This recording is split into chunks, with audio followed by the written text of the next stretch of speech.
If you're visiting for the first time, welcome to Blue Ridge Silverhound, and today we're going to talk about the top 5 major die break errors and cracks that you ought to keep your eye out on as you're searching through your pocket change and coin roll hunting.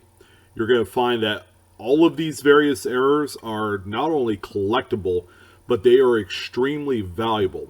So in no particular order, I wanted to discuss these top 5 inclusions, show you some sample images for you to hold on to. And you know what? I would personally put this in a playlist or bookmark it somehow, so that way you have this easy reference available for you. So the first one we're going to start out with is probably the most well-known, if not the most popular type of die break error, and that is the CUD, okay, which is simply a die break.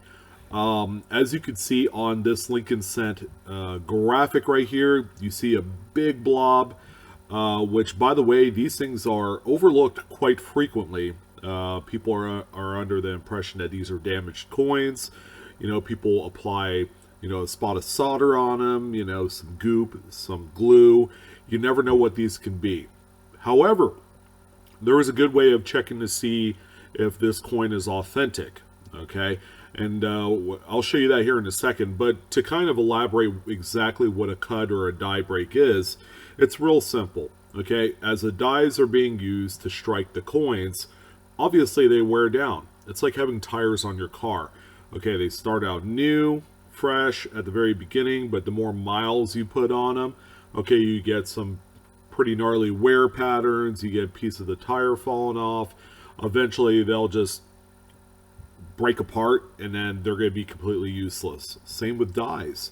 Okay, as you can imagine a set of dies striking 200,000 coins, okay, before they have to be worked on or replaced. Okay, it's the same with these things. CUD die breaks are extremely valuable. It doesn't matter the size. Okay, this is what I would call a medium-sized example right here. So if you flip the coin around, a good way to determine if you have something that's real is to look for the weakness spot behind the section where you have that CUD. Okay, so if you flip the coin around, wherever you have the die break CUD on the front, make sure you have that corresponding weakness on the same area on the reverse of the coin, or vice versa. An actual CUD die break can also occur on the reverse, and then you would flip it over to the obverse to find the weakness. Okay, that's one of the big kind of like diagnostical checkups that you could do to determine that. I will say this though, there are some coins that won't exhibit this weakness on the back. Okay, so as the coin is being struck, depending on the size of the CUD die break, there may not be a weakness at all in the reverse. But 9 times out of 10, if you flip that coin over, you'll be able to see the weakness like you do here in the O in 1 and in the bottom of the N in 1. So it's a pretty cool diagnostic check. And did I mention that these could be in any size? Okay, here's a really small one on this Lincoln set. It's tiny, all right, but something like this typically sells between $5 and $15. Again, these are very collectible, especially those type of coins, those examples that are discovery coins, okay, that aren't cataloged on CUDs on Coins' website yet. So those coins, sometimes can hit that $30, $40 level, even in this size. So don't overlook the small ones, okay, and definitely don't overlook the big ones. As much as you may think that it's damage, it's a very unique error in itself. So here's a few other examples of a CUD die break. Of course, this is a really huge one on this Lincoln Cent right here. Again, like I said, they could be any size, and they could completely envelope the entire 50%, half of the coin. That's how amazing these things can get. And they also occur on various other denominations. Here's a buffalo nickel with a relatively large cud on the reverse right at the 5 o'clock position right there, which is pretty neat. Here is also a Jefferson nickel, okay, with a relatively medium to large size cud at the 10 o'clock position of this coin. This thing is pretty fantastic in itself too. And then finally, here is a Washington quarter, where the die break region completely obliterates the date. This is a really cool coin, albeit this particular cud is not exactly rare in the marketplace. However, they still sell between $50 and $75 in all grade types. So this is another really cool example of a cud on your coin. Okay, no pun intended right there. So we're going to switch it over to something a little bit less dramatic, but it's also in that same kind of like level of terminalness of the dies. Okay, so obviously we have the big gnarly cud die breaks. All right, there is one progression step before that called a retained die break. All right, and what it is the chunk of die has definitely cracked and it's about ready to fall off, but it hasn't yet. It's still retained, it's still making its strike. As you can see right here, typically this will only involve the edge, okay, much like the regular cud die breaks that we saw in the first few minutes of the video. Cuds and retained die breaks only involve the edge as long as they have two intersecting points with the rim. If it's one intersecting point, it's just a die crack. If it has two and it connects one crack on one part of the rim to the other, okay, and there's no breaks in between, that is a retained die break, which is why you see it quite often on Lincoln wheat cents, especially on the wheat stalks on the reverse, and on Abraham Lincoln's bust profile at the bottom, right at the base of it. You'll typically come across a retained die break. So that little piece of die is loose enough that, you know, it'll show a long die crack that'll go through a few devices, and it'll end up intersecting with another part of the rim somewhere. And that's a pretty good diagnostic on how to determine if you have a retained die break. Here's a few other coins for you to look at, a few more Lincoln cents with this particular error on there. These, I've had lots of luck selling these for between $10 and $20. Okay, there are a few collectors out there that are assembling the full progression of the various die breaks and retained die breaks.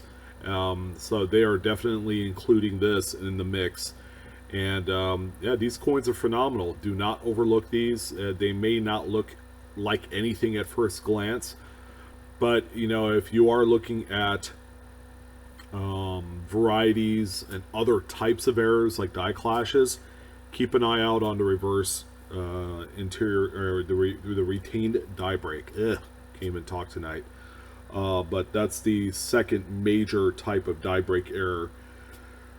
So the third one is one that I can identify the most on, only because I find more of these particular die breaks above and beyond all others. Okay, and that is the interior die break. The interior die break involves any device on the inside of the coin. You might have one intersecting die crack point with the rim, but not two. Because that's really going to change whether or not this is an interior die break or if it's a bisecting die crack, which we'll get to here toward the end of the video. So with an interior die break, okay, you have tiny little breaks all over the place, okay? Typically, we refer these in the most common and easiest vernacular possible as a die chip. Okay, a die chip is simply a small little tiny piece of the die metal area somewhere on the coin.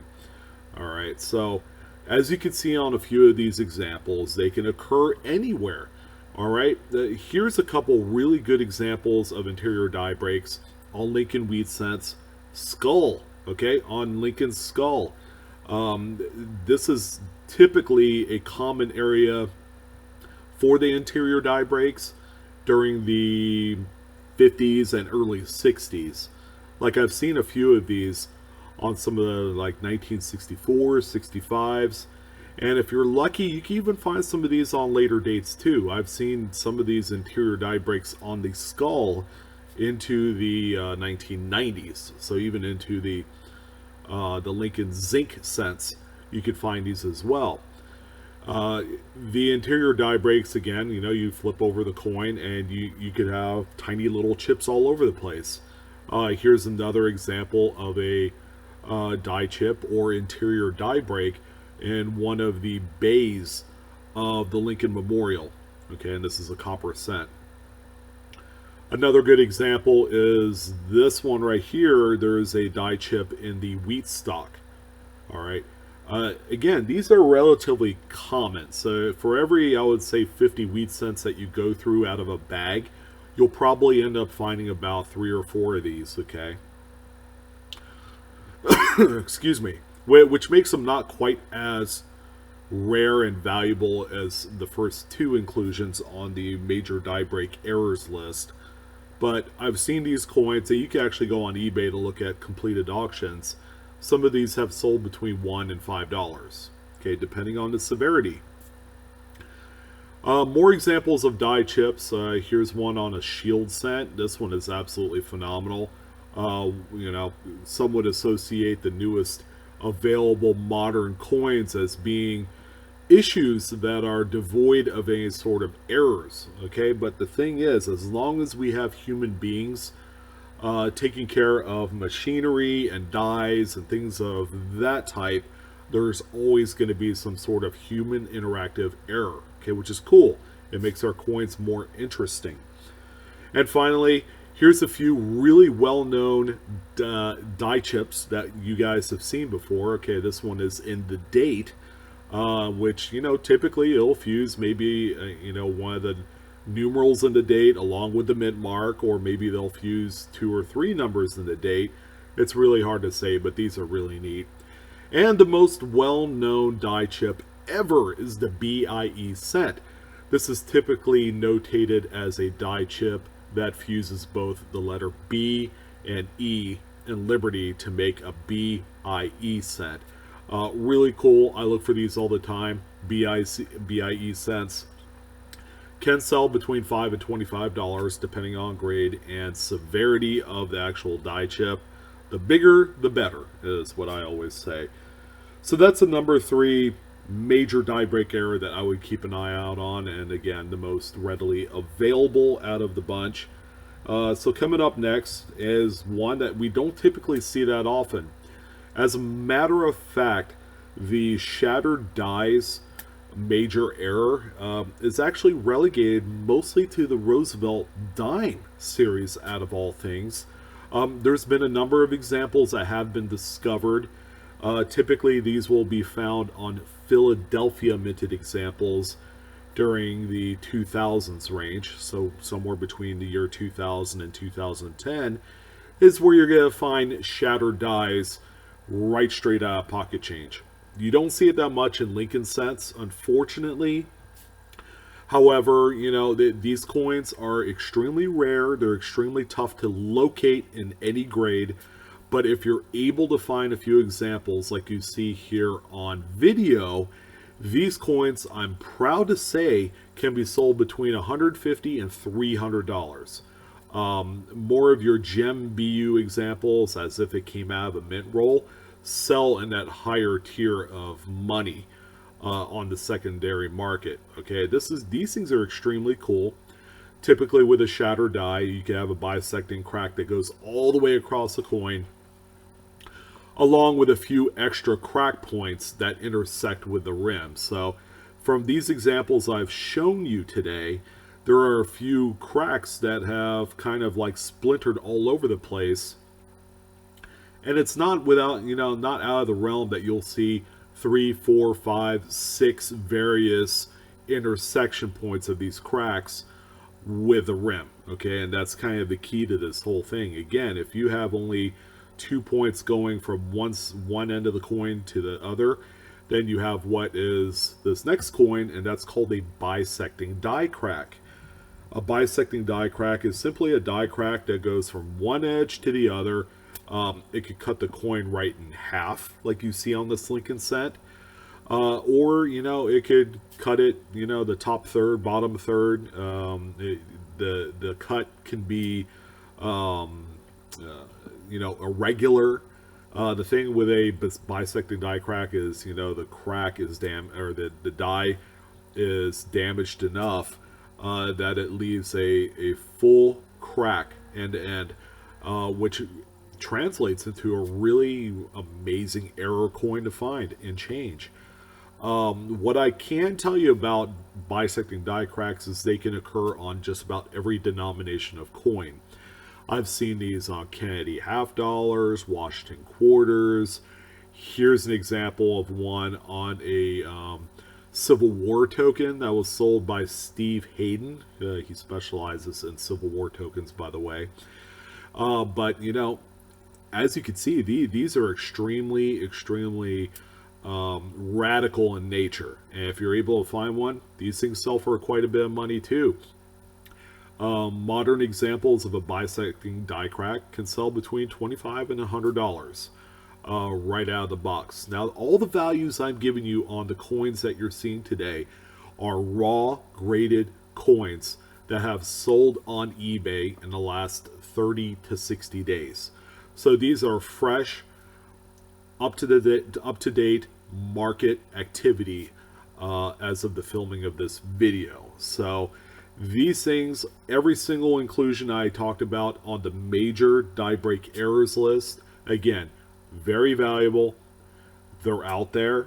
Okay, it's just another tool in your toolbox to look for when it comes to these coins. It's not just about silver and copper and key dates, or even varieties for that matter. These are all coins that somehow, some way, get left unlooked, okay, and then they end up going to me. And you don't want that. You want to be a beneficiary of some of these things. They are extremely neat, and it's a testament to the not so perfect nature of the mint employees, which, as long as you have the human element rearing its ugly head in this whole thing, it makes coins interesting. And that's what we're trying to do here, is discover and identify the interesting coins that come from human error. So I want to thank you guys for joining in on this video. Hopefully it was entertaining. You got to have a few takeaways from it. There's something new that you learn every day with coins, that's for sure. And again, you can follow me on Facebook, Instagram, and Twitter. And the best way you can support my channel is to please, oh please, give me a like on this video, and I'll like you back. It's real simple. But anyways, hope you guys enjoyed it. You guys have a wonderful rest of your day, and I'll see you on the next one.